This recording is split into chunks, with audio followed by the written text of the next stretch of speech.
أشهد أن لا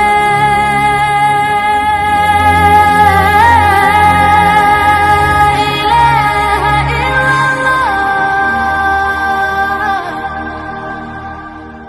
أشهد أن لا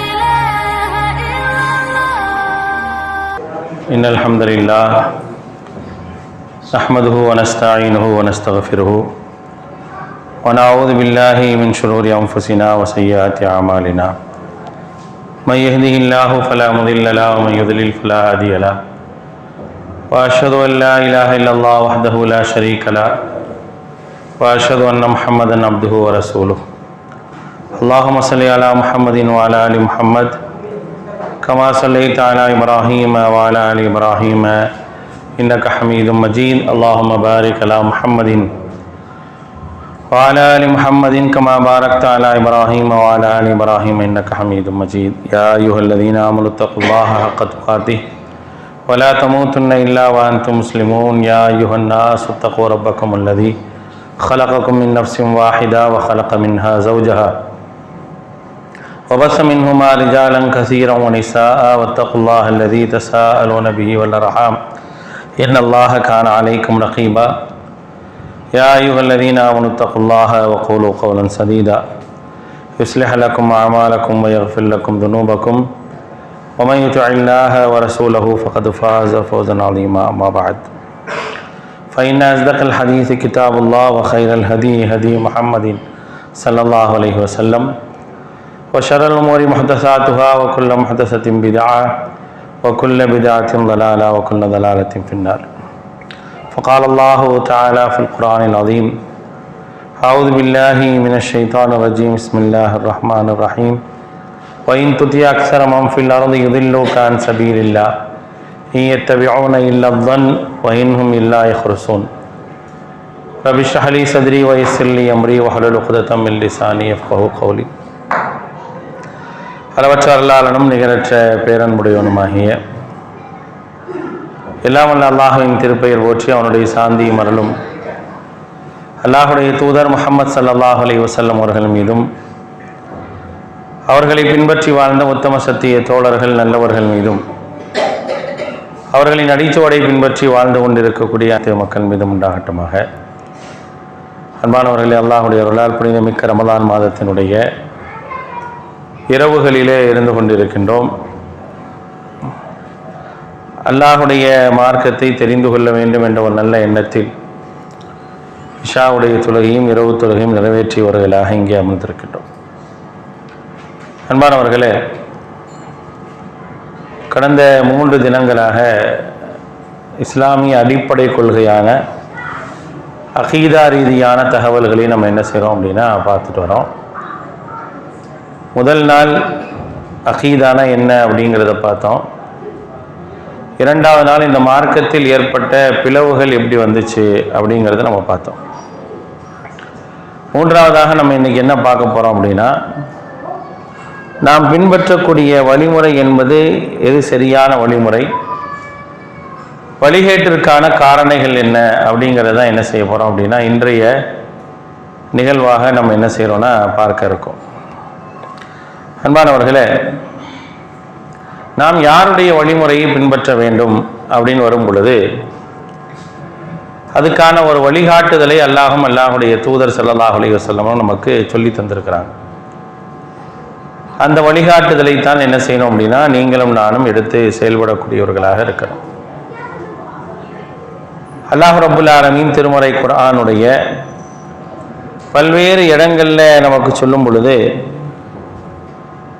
நமக்கு வழிகாட்டியாக அல்லாஹுடைய தூதரை அனுப்பியிருக்கேன் அப்படின்னு சொல்லி அல்லாஹ் சொல்கிறான். வமா ஆத்தாக்குமுர் ரசூலு ஃபஹுதூஹு வமா நஹாக்கும் அன்ஹு ஃபன்தஹு. உங்களுடைய தூதர் எதை உங்களுக்கு கொடுத்தாரோ அதை எடுத்துக்கொள்ளுங்கள், எதை தடுத்தாரோ அதை தவிர்த்து கொள்ளுங்கள் அப்படிங்கிறத அல்லாஹ் ரப்புல் ஆலமீன் திருமறை குர்ஆனில் சொல்லி காட்டுறான். அல்லாஹுடைய தூதர் ஸல்லல்லாஹு அலைஹி வஸல்லம் அவர்களை அல்லாஹ் ரப்புல் ஆலமீன் அனுப்பியதற்கான காரணம் என்னன்னா, லிதுபையின லின்னாஸ், இந்த மார்க்கத்தை மக்களுக்கு விளக்கி சொல்ல வேண்டும் என்பதற்காகத்தான் என்ன செஞ்சிருக்கிறாங்க, அல்லாஹுடைய தூதர் ஸல்லல்லாஹு அலைஹி வஸல்லம் அவர்கள் அனுப்பப்பட்டிருக்கிறாங்க. இறை தூதர் இந்த மார்க்கத்தை சொல்லும் பொழுது அந்த மார்க்கத்தை உயிர்ப்பிப்பதற்கும் அந்த மார்க்கத்தை நடைமுறைப்படுத்துவதற்கும் ஒரு சாரார் இருப்பார்கள். எப்பொழுதுமே இறை தூதர்களோடு இருப்பாங்க. அவங்க நிறைய பேர் இருப்பாங்கன்னு சொல்ல முடியாது, குறைஞ்சபட்சம் ஒருத்தராவது கூட இருப்பாங்க. நபிகள் நாயகம் ஸல்லல்லாஹு அலைஹி வஸல்லம் சொல்கிறாங்கல்ல, நாளை மறுமை நாளில் நபிமார்களுடைய பல மக்கள் நபிமார்களில் பலரும் என்ன செய்வாங்க, அல்லாஹ்விடத்தில் வர. அப்படி வரும்பொழுது ஒரு சில இறை தூதர்களோடு 10க்கும் குறைவான மக்கள் இருப்பாங்க, 10க்கும் மேற்பட்ட மக்கள் இருப்பாங்க. ஒரு சில இறை தூதர்களோட ஒருத்தர் 2 பேர் தான் இருப்பாங்க. ஒரு சில இறை தூதர்களோட யாருமே இருக்க மாட்டாங்க, தனித்து வருவாங்க. அப்படின்னா அந்த இறை தூதரை ஏற்றுக்கொண்டவர்கள் யாருமே இருக்க மாட்டாங்க அப்படிங்கிற அடிப்படையில் சொல்லப்படுது. பெரும்பாலும் தூதர்களோடு ஒருவராவது இருவராவது என்ன செய்வார் அப்படின்னா மார்க்கத்தை ஏற்றிருப்பார். அவர்தான் அந்த மார்க்கத்தை நடைமுறைப்படுத்தக்கூடியவராகவும் இருந்திருப்பார். பெருங்கொண்ட கூட்டமாக அல்லாஹுடைய தூதர் மூசா அலைஹிஸ்ஸலாமுடைய கௌமை பார்த்தாங்க. அதுக்கப்புறம் மிகப்பெரிய கூட்டமாக இந்த உம்மத்துடைய கூட்டம் தான் இருந்துச்சு. இப்படி பெருங்கொண்ட சமூகம் வரும் பொழுது அல்லாஹுடைய தூதரை ஏற்றுக்கொள்ளக்கூடிய பெருங்கொண்ட சமூகம் வரும்போது அவருடைய வாழக்கூடிய காலகட்டத்தில் அவர்களுக்கு உதவியாளர்களாக சில பேர் இருப்பாங்க. நபியினுடைய தோழர்கள் என்ன செய்வாங்க, உதவியாளர்களாக இருப்பாங்க. ஈசா அலைஹிஸ்ஸலாத்துக்கு இருந்திருக்கிறாங்க, மூசா அலைஹிஸ்ஸலாத்துக்கு இருந்திருக்கிறாங்க. மூசா அலைஹிஸ்ஸலாத்துக்கு பிரத்யேகமாக ஒரு நபியே கூட இருந்தார். யார் அவர்? ஹாரூன் அலைஹிஸ்ஸலாம். தாவாக்காக அல்லாஹ் தஆலா நீங்கள் ஃபிரௌன்ட்ட போங்க அப்படின்னு சொல்லும் பொழுது, ஹாரூன அஹி, என்னுடைய சகோதரன் ஹாரூனை என் கூட அனுப்பிவிடு அப்படின்னு சொல்லி என்ன செஞ்சாங்க, கேட்டாங்க. ஒரு இறை தூதரை என்ன செஞ்சார்னா உறுதுணையாக என்ன செஞ்சார், இருந்தார். இப்போ தூதர்களுக்கு உறுதுணையாக இருப்பவர்கள் அப்படின்னா யார் அப்படின்னா, அவர்கள்தான் இந்த மார்க்கத்தை கடைபிடித்து மக்களுக்கு இந்த மார்க்கம்னா என்ன அப்படிங்கிறத வந்து உலகத்துக்கு காட்டுபவர்கள் தூதருடைய தோழர்கள் தான். அவங்க தான் ஒவ்வொரு இறை தூதர்களோடு இருந்தாங்க. நபிகள் நாயகம் ஸல்லல்லாஹு அலைஹி வஸல்லம் இருந்தாங்க. அவங்க தான் சஹாபாக்கள். அந்த சஹாபாக்களும் அல்லாஹுடைய தூதரும் எந்த வழியில் இருந்தாங்களோ அந்த வழி தான் நாம் பின்பற்றக்கூடிய வழி. அல்லாஹுடைய தூதர் ஸல்லல்லாஹு அலைஹி வஸல்லம் சொன்னாங்க, மா அன அலைஹி வா ஸஹாபி. யூதர்கள் 71 கூட்டமாக பிரிவாங்க, நசாராக்கள் 72 கூட்டமாக பிரிஞ்சாங்க. இந்த உம்மத்தை பொறுத்த வரைக்கும் 73 கூட்டமாக பிரியும் நபி ஸல்லல்லாஹு அலைஹி வஸல்லம் சொல்கிறாங்க. அதுக்கு முன்னால் அவங்களுக்கு முன்னால் 2 சாரார் இருந்தாங்கல்ல, அவங்க 71 72. இந்த உம்மத்தை முஹம்மது அப்படின்னு சொல்லக்கூடிய இந்த சமூகம் 73ஆக பிரியும். 73ஆக பிரிகிற அந்த கூட்டத்தில் ஒரே ஒரு கூட்டம் தான் சொர்க்கம் போகும். அந்த கூட்டத்திற்கு பேர் ஃபிர்கத்துன் நாஜியா அப்படின்னு பேர். என்ன பேருங்க? ஃபிர்கத்துன் நாஜியா அப்படின்னு என்ன அர்த்தம்? வெற்றிக்கான கூட்டம்னு அர்த்தம். ஃபிர்கத்துன் நாஜியான வெற்றிக்கான கூட்டம். சொர்க்கத்துக்கு போனால் தானே வெற்றி, அதுக்கு பேர் ஃபிர்கத்துன் நாஜியா. மற்றெல்லாம் ஃபிர்கத்துல் தலாலா, மற்ற கூட்டங்கள் எல்லாம் வழிகேட்டிற்குரிய கூட்டங்கள். அந்த ஃபிர்கத்துன் நாஜியாங்கிறது என்ன அப்படிங்கிறப்ப அல்லாஹ்வுடைய தூதர் சொன்னாங்க, மா அனா அலைஹி வஸ்ஹாபி, நானும் என்னுடைய தோழர்களும் எந்த மார்க்கத்தில் எந்த கொள்கையில் இருக்கிறோமோ அந்த கொள்கையை எவர்கள் ஏற்றுக்கொள்கின்றார்களோ, அதை யார் பின்பற்றுகின்றார்களோ அவர்கள் தான் என்னன்னு கேட்டிங்கன்னா நேர்வழி பெற்றவர்கள். அவங்க மட்டும்தான் சொர்க்கத்துக்கு போவாங்க. குல்லுகும் ஃபின்னார், மற்ற எல்லாரும் நரகத்துக்கு போவாங்க. அப்போ அல்லாஹுடைய தூதர் ஸல்லல்லாஹு அலைஹி வஸல்லம் மக்களுக்கு மார்க்கத்தை சொன்னாங்க, அதை நடைமுறைப்படுத்தினாங்க. அதை நடைமுறைப்படுத்தக்கூடியவர்கள் சஹாபாக்கள். அப்போ அந்த சஹாபாக்களில் வாழ்வியலை சஹாபாக்கள் எந்த ஒரு அடிப்படையில் வாழ்ந்தார்களோ அந்த கூட்டத்திற்கு தான் என்ன செய்வாங்க அப்படின்னா சலஃப் கூட்டம் அப்படின்னு சொல்லுவாங்க. சரிங்களா? சலஃபு சாலிஹீன் அப்படின்னா சஹாபாக்கள் தான். நல்லா விளங்கிக்கணும். சலஃபுகள் அப்படின்னு சொல்கிறோமா இல்லையா, அதில் வந்து சலஃபு சாலிஹீன்னாவே சஹாபாக்கள் தான். சரியா? சலஃப் அப்படிங்கிறது தனி கூட்டம்லாம் கிடையாது, நல்லா விளங்கிக்கணும். அதாவது தனியாக ஒரு புதுசாக தொடங்கின கூட்டம்லாம் கிடையாது. அந்த பேர் எப்போ வருது அப்படின்னு கேட்டிங்கன்னா, ஏன் சலஃப் மன்ஹஜ் அப்படிங்கிற ஒரு பேர் வந்து உலகத்தில் வந்து பேசப்படுது அப்படிங்கிறப்ப, எப்பொழுதெல்லாம் அசத்தியம் அதிகமாகுதோ, மார்க்கத்தின் பெயரால் வழிகேடுகள் அதிகமாகுதோ, அந்த வழிகேட்டை சரியான முறையில் தடுக்கக்கூடிய கூட்டத்திற்கு தான் மன்ஹஜு சலஃப்னு சொல்லுவாங்க. மன்ஹஜு சலஃப்னா முந்தி சென்ற மக்கள் எந்த அடிப்படையில் வாழ்ந்தார்களோ அந்த அடிப்படையை பின்பற்றுவது. மன்ஹஜ்னா வழி, சலஃப்னா முந்தியவர்கள். சலஃப் அப்படின்னா சஹாபாக்கள். அல்லாஹ்வுடைய தூதர் ஸல்லல்லாஹு அலைஹி வஸல்லம் சொன்னாங்களா இல்லையா, ஹைருல் குர்ஊனி கர்னினாங்க. நூற்றாண்டுகளே சிறந்தது 3 நூற்றாண்டுகள். என்னுடைய நூற்றாண்டு, சும்மல்லதீன யலூனஹும் அதற்கு பிறகு வரக்கூடிய நூற்றாண்டு, சும்மல்லதீன யலூனஹும் அதற்கு பிறகு வரும் நூற்றாண்டு. அப்போ அல்லாஹ்வுடைய தூதர் ஸல்லல்லாஹு அலைஹி வஸல்லம் அவர்கள் வாழ்ந்த அந்த காலம், அதுக்கப்புறம் தாபியின்கள் காலம், அதுக்கப்புறம் தபா தாபியின்களுடைய காலம். இந்த 3 நூற்றாண்டை சேர்ந்தவர்களுக்கு தான் சலஃபுகள் அப்படின்னு சொல்லுவாங்க. சலஃபு சாலிஹீன் அப்படின்னு சொல்றது இவங்க தான். ஒன்று சஹாபாக்கள், அல்லாஹ்வுடைய தூதர்கிட்ட பாடம் பயின்றவங்க. ரெண்டாவது தாபியின்கள். தாபியின்கள் யாருன்னா அல்லாஹ்வுடைய தூதர்கிட்ட யார் பாடம் பயின்றார்களோ அவர்களிடத்தில் படித்தவர்கள். நல்லா விளங்கிக்கணும், என்ன அர்த்தம் தெரியணும். தபா தாபியின்கள்னா சஹாபாக்கள்கிட்ட பாடம் பெற்றவர்களிடத்தில் பாடம் பெற்றவர்களுக்கு பேர் தபா தாபியின். சரிங்களா? அப்ப அதான் கர்ணி, என்னுடைய நூற்றாண்டுங்கிறப்ப சஹாபாக்கள் வந்துருவாங்க. சும்மல்லதீன யலூனஹும் அடுத்த நூற்றாண்டுனா யார் வந்துருவா, தாபியின்கள் வந்துருவாங்க. அதுக்கு அடுத்த நூற்றாண்டுனா தபா தாபியின்கள் வந்துருவாங்க.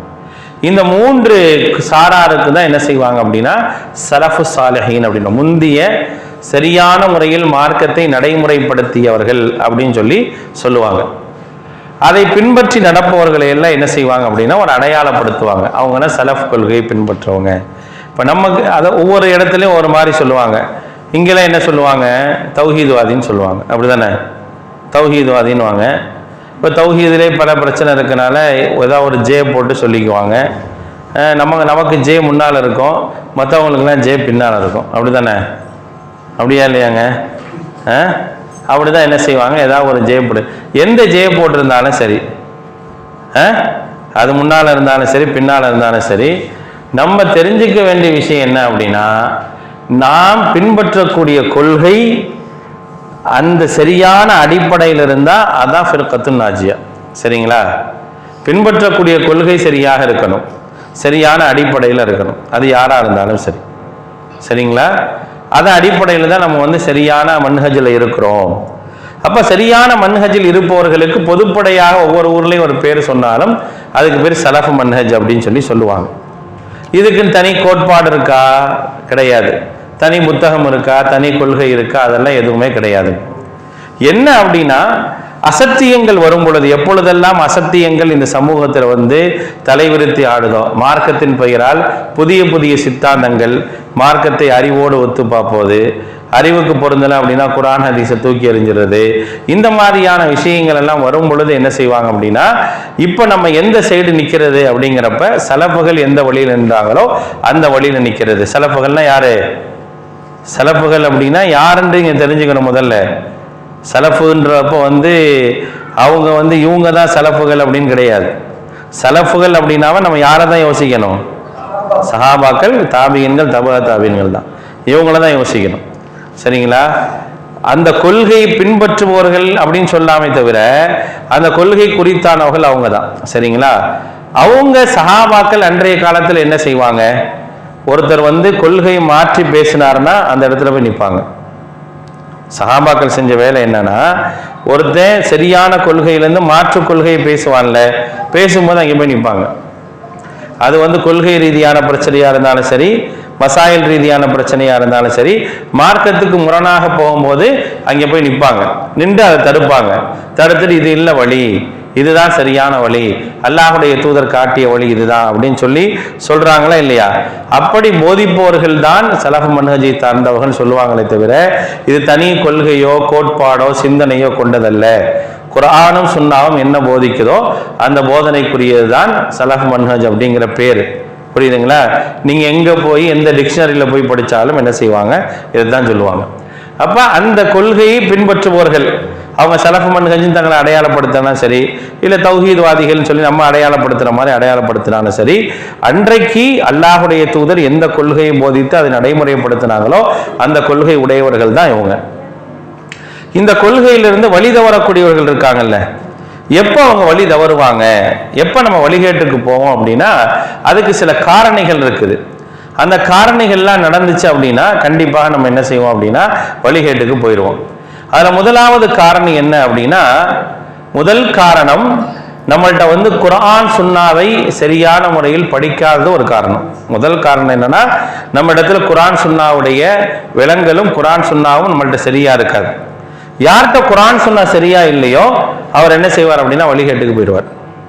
அப்ப அல்லாஹ் சொல்றான் 20வது அத்தியாயத்தினுடைய 123வது வசனத்துல சொல்லும் பொழுது, யார் என்னுடைய ஃபமனித்தபா ஹுதாய, நான் காட்டி தந்த வழியை யார் பின்பற்றுகின்றாரோ ஃபலா யதில், அவர் வழிகேடுக்கு போக மாட்டார்.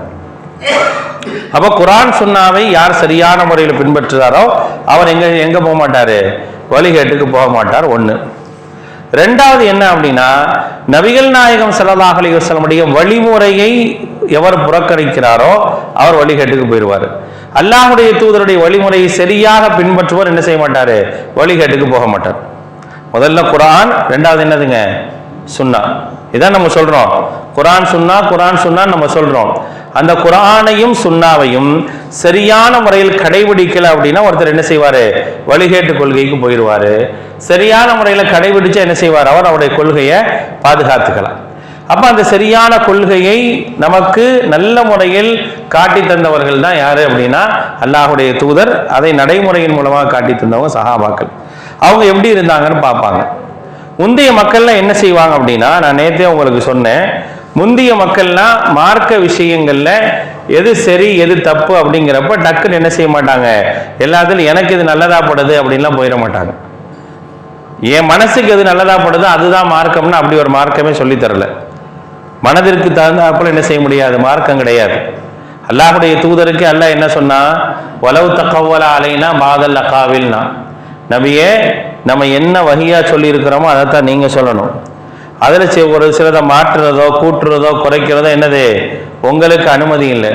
ஒருவேளை சில வார்த்தைகள் நீங்க மாத்தினீங்கன்னா நம்ம அவங்கள பிடிச்சு தண்டிச்சிருவோங்கிற அல்ல குர்ஆன்ல. சூரத்துல் ஹாக்காவினுடைய கடைசி வசனங்கள் அதான் சொல்லுது. சரிங்களா? அப்ப மார்க்கத்திற்கு முரணாக, குர்ஆன் சுன்னாவிற்கு முரணாக ஒருவர் எடுத்தார் அப்படின்னா அவர் வழிகேட்டுக்கு போயிடுவார். அப்படி வழிகேட்டிற்கு போகாம இருக்கணும், குர்ஆன் சுன்னா என்ன செய்யணும், சரியான முறையில் பின்பற்றணும். அதை எப்படி நடைமுறைப்படுத்தணும், எப்படி புரியணும், எப்படி எடுக்கணும் அப்படிங்கிற மாதிரியான ஒரு நிலை எனக்கும் தெரியணும். இப்போ குர்ஆனுடைய வசனத்தை நான் படிக்கிறேன், ஒரு ஹதீஸை படிக்கிறேன், அப்படி படிக்கும்போது இதை எப்படி நான் விளங்குவது அப்படின்னு சொல்லி இருக்குது. சஹாபாக்கள் என்ன செய்வாங்க, தங்களுக்கு ஒரு விஷயத்தில் விளக்கம் கிடைக்கலன்னா யார்கிட்ட போய் கேட்டால் கிடைக்குமோ அவங்கள்ட்ட போவாங்க. குர்ஆனுக்கு விளக்கம் கொடுப்பதற்காக அன்றைக்கு நிறைய பேர் அல்லாஹ்வுடைய தூதர் உருவாக்கி இருந்தாங்க. ஹதீஸுகளை விளக்கம் கொடுப்பதற்காக அன்னைக்கு நிறைய பேர் என்ன செஞ்சாங்க இருந்தாங்க. மார்க்க சட்டங்களை புரிய வைப்பதற்காக அன்னைக்கு நிறைய சஹாபாக்கள் இருந்தாங்க. குர்ஆனுக்கு விளக்கமா நீங்கள் அப்துல்லாஹ் இப்னு அப்பாஸ் ரலியல்லாஹு அன்ஹு கேளுங்க, உபய் இப்னு கஅப்ட்ட கேளுங்க, முஆத் இப்னு ஜபல்ட்ட கேளுங்க அப்படின்னு அன்றைக்கு அறியப்பட்டார்கள். ஹதீஸுகளா, ஹதீஸுகள்ல விளக்கம் தெரியணுமா, நீங்கள் ஆயிஷா ரலியல்லாஹு அன்ஹா போங்க, அவர்கள்ட்ட போய் கேளுங்க, அனஸ் ரலியல்லாஹு அன்ஹு போங்க, அவங்கள்ட்ட கேளுங்க அப்படிங்கிற ஒரு நடைமுறை அன்னைக்கு இருந்துச்சு. ஏன்னா அவர்களிடத்தில் சென்றால் இதற்கு சரியான ஒரு வழிமுறை கிடைக்கும் அப்படிங்கிறனால. அப்ப சஹாபாக்கள் எப்படிதான் பண்ணாங்க, அல்லாஹ்வுடைய தூதரால் உருவாக்கப்பட்ட சஹாபாக்களும் அந்த சஹாபாக்களுடைய வாழ்ந்தவர்களும் என்ன செஞ்சாங்க அப்படின்னா, யார் யார்கிட்ட போனா என்னென்ன கிடைக்குமோ அதை என்ன செஞ்சாங்க, பெற்றாங்க. அப்ப குர்ஆன் சுன்னா அப்படிங்கிற அந்த விஷயத்தை ஒரு மனிதன் விட்டு விட்டான் என்றால் வழிகேட்டுக்கு போயிடுவான். சரிங்களா? அதிலே முக்கியமாக குர்ஆன் சுன்னாவை விளங்குவதற்கான ஒரு நடைமுறை இருக்குது. அந்த நடைமுறையை நமக்கு தெரியணும்.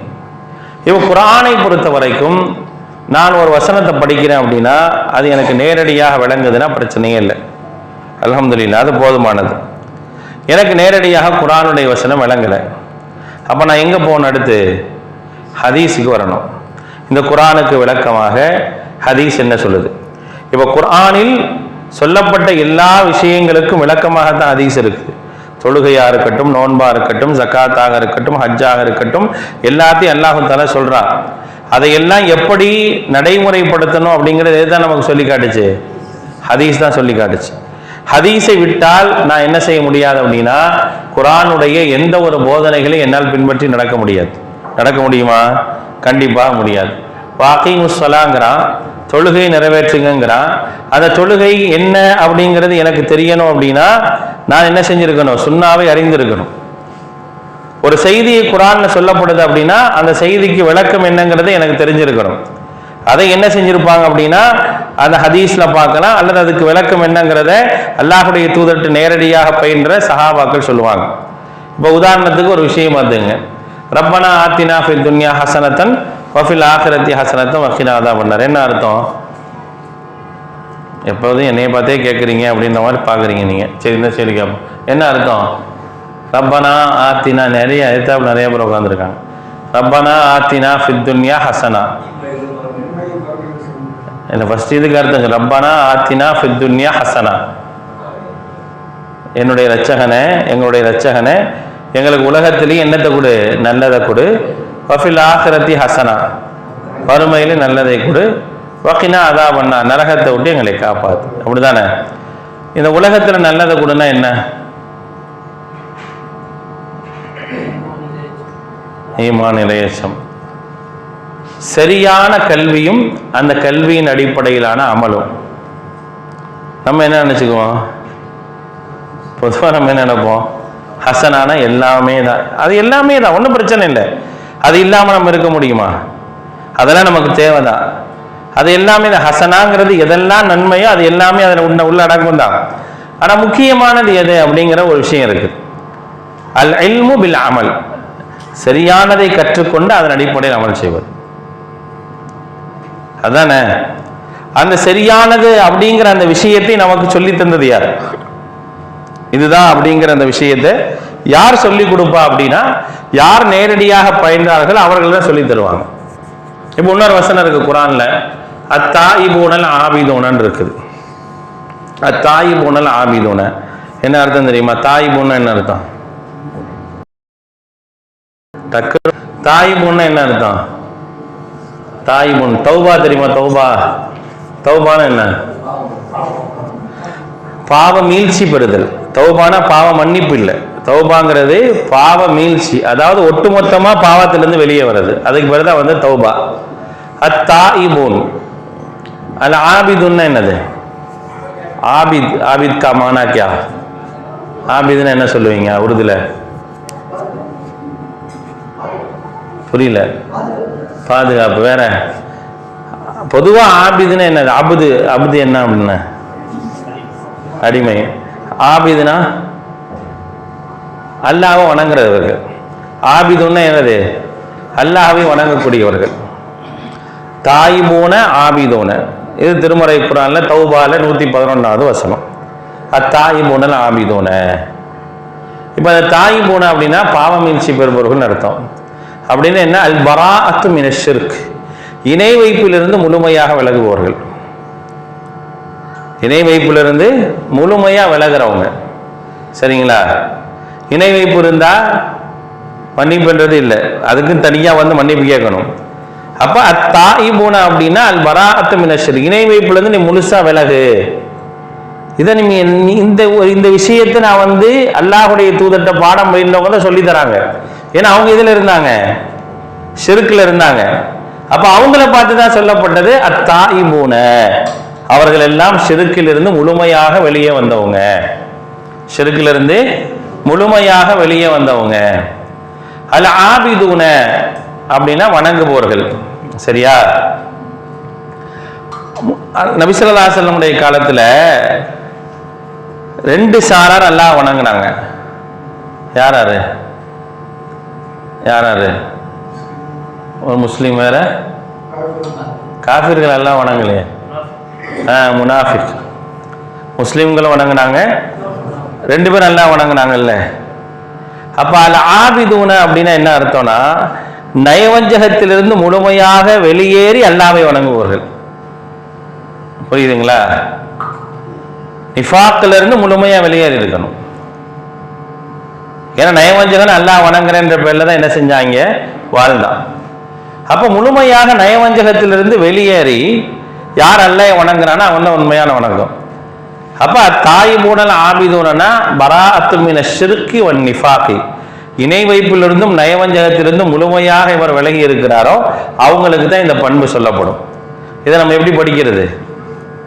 பொதுவாக நம்ம அர்த்தம் வச்சுட்டு போயிடலாம். அதுக்கு ஒரு செய்தி இருக்கும்ல. தௌபா தௌபா தௌபா, நிறைய இடத்துல தௌபா வருது, அப்படித்தானே? தௌபா வருது, இஸ்திக்ஃபார் வருது, நிறைய நேரத்தில் ரெண்டையும் சேர்த்து நம்ம சொல்லலாம் அஸ்தகுஃபிருல்லாஹ் தௌபா அப்படின்னுவோம். இந்த மாதிரிலாம் சொல்லுவோம்ல. அப்போ தௌபாங்கிறதும் இபாதத்துங்கிறது என்ன நமக்கு தெரியணும். அப்போ இதையெல்லாம் யார் கற்றுத்தருவாங்க அப்படின்னு நீங்கள் கொண்டு கேட்டீங்க அப்படின்னா, இதை யார் படித்தார்களோ அவங்க தான் கற்றுத்தர முடியும். இதை நான் குர்ஆன் சுன்னாவில் பார்க்குறேன். இந்த குர்ஆன் சுன்னாவில் இந்த அர்த்தத்தில் நான் புரிகிறேன். இதுக்கு முழுமையான ஒரு அர்த்தம் எனக்கு கிடைக்கணும் அப்படின்னா நான் என்ன செய்யணும் அப்படின்னா, இந்த அர்த்தத்தை படித்தவர்கள் இந்த அர்த்தத்தை எப்படி விளங்கினவங்கன்னு ஒருத்தவங்க இருப்பாங்க. அவங்க விளக்கத்தில் தப்பு இருந்தால் அல்லாஹ்வுடைய தூதர் சொல்லி கொடுத்துருப்பாங்களா இல்லையா? விளக்கத்தில் தப்பு இருந்தால் சொல்லி கொடுத்துருப்பாங்க, விளக்கத்தில் சரியா இருந்தால் விட்டுருவாங்க. விளங்கினதுல தப்பா விளங்கினவங்க நபி ஸல்லல்லாஹு அலைஹி வஸல்லம் என்ன செஞ்சிருக்காங்க, கூப்பிட்டு சரி பண்ணியிருக்கிறாங்க. ஒரு 3 பேர் வராங்க, அல்லாஹ்வுடைய தூதர் ஸல்லல்லாஹு அலைஹி வஸல்லம் அவங்களை சந்திக்க ஒரு 3 பேர் வராங்க. 3 பேர் வந்து என்ன செய்யறாங்க அப்படின்னா, எங்கன்னு கேட்குறாங்க அல்லாஹ்வுடைய தூதர். அப்போ சொல்றாங்க நபி ஸல்லல்லாஹு அலைஹி வஸல்லம் வந்து தொழுதுட்டு இருக்கிறாங்க அப்படிங்கிறப்ப அதில் ஒருத்தர் சொல்றாரு, இனிமே நான் இரவு முழுக்க வணங்குவேன் அப்படின்றார். இன்னொருத்தர் சொல்றாரு, நான் பகல் முழுக்க நோன்பு வைப்பேன் அப்படிங்கிறார். 3வது ஒரு ஆள் சொல்றாரு, இனிமே நான் என் மனைவியை நான் என்ன செய்வேன், வேணான்னு சொல்லிடுவேன், துறவரம் போயிடுவேன் அப்படிங்கிறார். 3 பேரும் என்ன செய்யறாங்க, மார்க்கம்னா இதுதான் நினைச்சுக்கிறாங்க, மார்க்கம்னா இப்படிதான் இருக்கணும் அப்படின்னு விளங்கிக்கிறாங்க. தொழுது முடிச்சா நபி ஸல்லல்லாஹு அலைஹி வஸல்லம் கூப்பிடுறாங்க, இப்படிலாம் சொன்னது யாருப்பான்னு கேட்குறாங்க. இப்படிலாம் சொன்னது யாருன்னு கேட்கும்போது நாங்கள் தான் சொன்னோம் அப்படின்னோன்னா, நீங்கள் சொன்னது தப்பு, நீங்கள் விலகுனது தப்பு. ஒவ்வொன்றுக்கும் ஒரு நேரம் இருக்கு. உன் கண்ணுக்கு கொடுக்க வேண்டிய உரிமையை கொடு, உன் மனைவிக்கு கொடுக்க வேண்டிய உரிமையை கொடு, உன் உடம்புக்கு கொடுக்க வேண்டிய உரிமையை கொடு. நான் அல்லாஹ்வுடைய தூதர் தான், நான் வணங்குறேன், மனைவியோடு இருக்கிறேன், நோன்பு வைக்கிறேன், நோன்பை விடுறேன், எல்லாமே செய்கிறேன். அப்போ அங்கே என்ன செய்கிறாங்க, அவங்க ஒரு தவறாக வழங்கும் போது என்ன செய்யறாங்க, விளக்கத்தை அல்லாஹ்வுடைய தூதர் ஸல்லல்லாஹு அலைஹி வஸல்லம் சொல்றாங்க. அப்ப சரியாக விளங்குனாங்க அப்படின்னா அந்த விளக்கத்தை அல்லாஹ்வுடைய தூதர் என்ன செஞ்சிருப்பாங்க, அந்த விளக்கத்தை அங்கீகரிச்சிருப்பாங்க. அப்ப அப்படி விளங்கித்தான் என்ன செய்யறாங்க அப்படின்னா நமக்கு ஒரு செய்தியை சொல்றாங்க. அப்ப நான் என்ன செய்யணும் அப்படின்னா, என்னைக்கு நான் குர்ஆன் சுன்னாவை உணரணும், அந்த குர்ஆன் சுன்னாவை சரியாக எப்படி விளங்கணுமோ அந்த விளக்கத்திலிருந்து நான் விட்டுட்டேன்னா நான் எங்க போயிடுவேன், சரியான மன்ஹஜ் இல்லாமல் வேற வழிகேட்டிற்குரிய மன்ஹஜுக்கு போயிடுவேன் அப்படிங்கிறத விளங்கிக்கணும். பொதுவாக வந்து நம்ம என்னைக்கு வந்து தௌஹீதை விட்டுறோமோ அப்போ வழிகேடு வந்துடும். தௌஹீத் அப்படிங்கிறத விட்டுட்டோம் அப்படின்னாலும் வழிகேடு வந்துடும். அதில் வந்து ரொம்ப கவனமாக இருக்க வேண்டும். அதே போல வந்து விளக்கம் அப்படிங்கிற விஷயத்துல சரியான ஒரு நடைமுறையும் இல்லை அப்படின்னு நம்ம என்ன செய்ய முடியாது, நம்ம வழிகேட்டுக்கு போயிடுவோம். அதனாலதான் அல்லாஹ் குர்ஆன்ல சொல்றான், 2வது அத்தியாயத்தினுடைய 137வது வசனம் சஹாபாக்களை பார்த்து சொல்றான், ஃபைன் ஆமனு பி மிஸ்லி மா ஆமன்தும் பிஹி ஃபகத் இஹ்ததோ. திருமறை குர்ஆன்ல சூரத்துல் பக்ரால 2:137 சொல்றான், ஃபைன் ஆமனு பி மிஸ்லி மா ஆமன்தும் பிஹி, நீங்கள் எப்படி விளங்கினீர்களோ, எப்படி நம்பிக்கை கொண்டீர்களோ அதே மாதிரி அவர்கள் நம்பிக்கை கொண்டால் ஃபகத் இஹ்ததோ, அவர்கள் நேர்வழி பெற்றார்கள். இங்க அல்லாஹ் யாரை சொல்றான், அவங்க அப்ப அவங்கள பத்தி என்ன சான்றிதழ் கொடுக்குறான், அவங்க சரியான வழிமுறையை பின்பற்றியவர்கள் அப்படிங்கிற சான்று அல்ல தர்றது, அல்லாஹ் தான் தரான். இது எல்லாத்துக்கும் பொருந்துனாலும் இப்போ நமக்கு இது பொருந்தாதான் அப்படின்னு நம்ம கேட்டா நமக்கு பொருந்துதான். அதுக்கு ஃபர்ஸ்ட் நாள் யாரு, நேரடியாக யாரை பார்த்து சொல்லப்பட்டது, யா அய்யுஹல்லதீன ஆமனுன்னு சொன்னாலும் நான் நம்பிக்கை கொண்டவன், அல்லாஹ் என்னை தான் அழைக்கிறான் அப்படின்னாலும் அதுக்கு நேரடியாக ஒருத்தர் இருந்தாங்களே, ஃபர்ஸ்ட் ஆள் அவங்க தானே, முதல் நபர்கள் அவங்க தான். அப்ப அவர்களைத்தான் நம்ம என்ன செய்யணும், முதல்ல பார்க்கணும். அப்ப அவர்களை அல்லாஹ் எந்த அளவுக்கு சொல்றான், அவங்க சரியான வழியில இருப்பாங்க அப்படிங்கிறதுக்கான ஒரு அளவுகோல் என்ன, நீங்க எப்படி நம்பிக்கை கொண்டீங்களோ அதே மாதிரி அவங்களும் நம்பிக்கை கொண்டு அவர்கள் நேர்வழி பெற்றார்கள். புரியுதுங்களா? அப்ப அந்த குர்ஆன் சுன்னாவை சரியான வழியில் எடுத்து நடந்தவர்களாக யாரை குர்ஆன் சொல்லி காட்டுது, சஹாபாக்களை தான் சொல்லுது. இண்டிவிஜுவல் பர்சன், ஒரு தனிப்பட்ட ஒரு நபர், அவர் சஹாபி தான். தனிப்பட்ட நபராக அவர் ஒரு விஷயத்துல வந்து அறியாமையில் இருக்கிறாரு, அவர் புரியாம இருக்கிறார் அப்படின்னா அவரை மார்க்கத்தின் அளவுகளாக நம்ம சொல்லவே கூடாது. அவருக்கு அவ்வளவுதான் விளங்கி இருக்கு அப்படின்னு போகும். விளங்குதல்ல வித்தியாசம் வருமா இல்லையா? எல்லாருக்கும் வித்தியாசம் வரும். ஒருத்தர் நிறைய விளங்குவாங்க, ஒருத்தர் வந்து சும்மாராக விளங்குவாங்க. இப்போ நம்ம நிறைய விஷயங்களை பார்க்கணும். இந்த 10 நாளாக நம்ம புதுப்பேட்டில் பேசும்போது ஒரு நிறைய இமாம்களை, ஒரு 2-3 இமாம்களை பற்றி பார்க்கும்போது இமாம் புகாரி ரஹிமஹுல்லாவை பார்த்தோம். அவர் எப்படிப்பட்டவர்னா, அவர் இப்படி புத்தகத்தை திறந்து பார்த்து இப்படி படிச்சுக்கிட்டே இருந்தாலும் அவருக்கு மனப்பாடம் ஆயிடும். நமக்கு ஆகுமா? வரமாட்டேங்குது. என்ன படித்தாலும் ஏற மாட்டேங்குது. அவர் பார்த்தா மனப்பாடம் பண்ணிடுறார். இது அல்லாஹ் கொடுத்துருக்கக்கூடிய ஆற்றல். அது அப்படித்தானே? ஆச்சரியமா கேட்குறாங்க, எப்பங்க உங்களுக்கு இப்படி ஒரு ஆற்றல் வந்துச்சு அப்படின்னு கேட்கும்போது 8-9 வயசு இருக்குங்க. அப்போ நான் திறந்து பார்ப்பேன், படிக்கும் போதே எனக்கு மனப்பாடம் பண்ண அவரே சொல்றாரு. எந்த அளவுக்குன்னா அவங்க வாத்தியாரே என்ன செய்வாரு, வாத்தியார் எழுதின புக்கில், அவங்க சார் எழுதின புக்கில் அவர் நடத்தும் போது, சார் இந்த இடத்துல நீங்க எப்படி ஒரு தப்பு வந்துட்டீங்கன்னு சொல்லுவாரா, ஆத்தர்கிட்டே சொல்லுவார். அப்ப அந்த அளவுக்கு திறமையானவர். வாத்தியாரை விட மாணவர் என்ன செஞ்சாரு, இப்படி ஒரு விளங்குதல் என்ன செய்ய இருக்கும். அதுக்காக ஏதோ ஒரு நபி தோழர் ஹதீஸை இப்படி விளங்கி இருக்காருன்றதுக்காக ஒட்டுமொத்தமா சஹாபாக்கள் விளக்கமே தெரியாதவங்க, மார்க்கத்திற்கு அத்தாரிட்டியாக அவங்களை எடுக்க முடியாதுன்னு நம்ம போனோம் அப்படின்னா நம்ம வழிகேட்டுக்கு போயிடும். அப்ப அல்லாஹ் இன்னொரு குர்ஆன்ல இன்னொரு இடத்துல சொல்றான், 9வது அத்தியாயத்தினுடைய 100வது வசனத்துல சொல்றான், வஸ்ஸாபிகூனல் அவ்வலூன மினல் முஹாஜிரீன வல் அன்சார், மார்க்கத்தில் முந்தியவர்களான முஹாஜிர்களும் அன்சார்களும், வல்லதீன தபஅஹும் பிஇஹ்சானின், அவர்களை சரியான வழியில யார் பின்பற்றுகின்றார்கள் அவர்களும் ரலியல்லாஹு அன்ஹு வரதுவன், அல்லாஹ் அவர்களை பொருந்திக் கொண்டான், அவர்களும் அல்லாஹ்வை பொருந்துகிட்டார்கள். அப்ப முந்தியவர்கள், மார்க்கத்தில் முந்தியவர்களை பொறுத்த வரைக்கும் அவங்க எப்படி இருப்பாங்க அப்படின்னா சரியாக இருப்பாங்க, நல்ல வழியை காட்டுவாங்க, அந்த நல்வழியில நீங்களும் அவங்களை பின்பற்றுங்க அப்படிங்கிறத சொல்லியிருக்கிறாங்க. இதுல இந்த விஷயத்தை எந்த அளவுக்கு அடுத்து வந்தவங்க எடுத்திருக்கிறாங்க அப்படின்னா, சஹாபாக்களை தாண்டி அந்த இமாம்கள்லாம் இருப்பாங்கல்ல, இமாம்கள்லாம் எப்படி எடுத்திருக்கிறாங்க அப்படிங்கிறத பார்க்குறோம். நீங்க இமாம் அபு ஹனீஃபா இருக்காங்க, ஹனஃபி இமாம் இருக்காங்கல்ல, இமாம் அபு ஹனீஃபா, அவங்க என்ன சொல்லுவாங்க அப்படின்னா, நான் உங்களுக்கு மார்க்கத்தை சொல்லி கொடுத்துருக்கேன், கற்றுத் தந்திருக்கேன், எனக்கு எந்த அளவுக்கு ஹதீஸ் கிடைச்சிருக்குதோ அந்த அளவுக்கு நான் சொல்லி கொடுத்துருக்கிறேன்.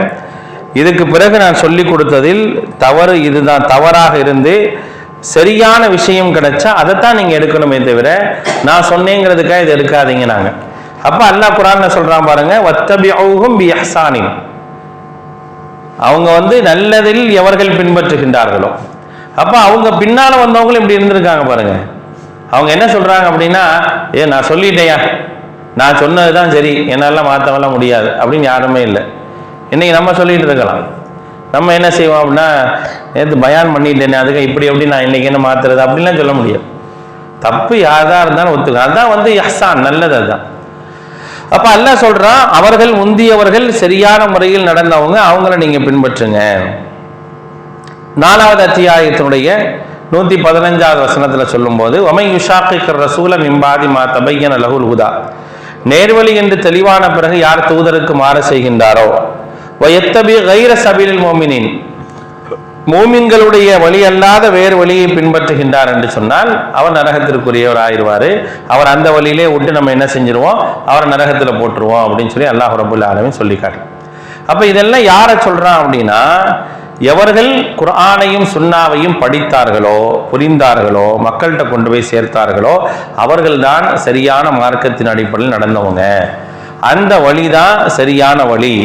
அந்த வழிக்கான ஒரு அடையாளமாக பேராகத்தான் என்ன செய்யுது அப்படின்னா மன்ஹஜு சலஃப்னு சொல்லப்படுதே தவிர அது புதிய கொள்கையோ புதிய கோட்பாடோ இல்லை. நமக்கு அன்றைய காலத்தில் தமிழகத்தை பொறுத்த வரைக்கும் நாம் எப்படிப்பட்ட ஒரு பெயரில் அறிமுகமானோம் அப்படின்னா, தௌஹீத் அப்படிங்கிற பேரில் நானோ, நஜாத்ன்ற பேரில் அறிமுகமானோம், வஹாபிகள் அப்படிங்கிற ஒரு பேரில் அறிமுகமானோம்.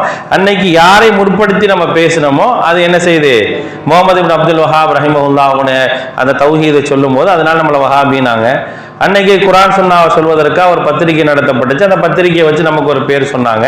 அப்படித்தானே தவிர பெயர்கள் இப்படித்தான் சொல்லப்படுதே தவிர யதார்த்தமாக ஒட்டுமொத்த உலகமும், குர்ஆன் சுன்னா உலகமும், மார்க்க உலகமும் குர்ஆன் சுன்னாவை சரியாக பின்பற்றக்கூடிய நடைமுறைக்கான பெயராக மன்ஹஜு சலஃப் அப்படின்னு சொல்லி சொல்லுவாங்களே தவிர இந்த மன்ஹஜு சலஃப் என்பது தனி கோட்பாடையும் கொள்கையும் கொண்டதல்ல, குர்ஆன் சுன்னா என்ற அடிப்படை கொள்கையை சார்ந்ததுதான். அந்த கொள்கையில சரியாக நடக்கணும் அப்படின்னா நம்ம குர்ஆனை விட்டுறக்கூடாது, நபிகள் நாயகம் ஸல்லல்லாஹு அலைஹி வஸல்லம் சுன்னாவை விட்டுறக்கூடாது, அதே போல தௌஹீதை விட்டுறக்கூடாது.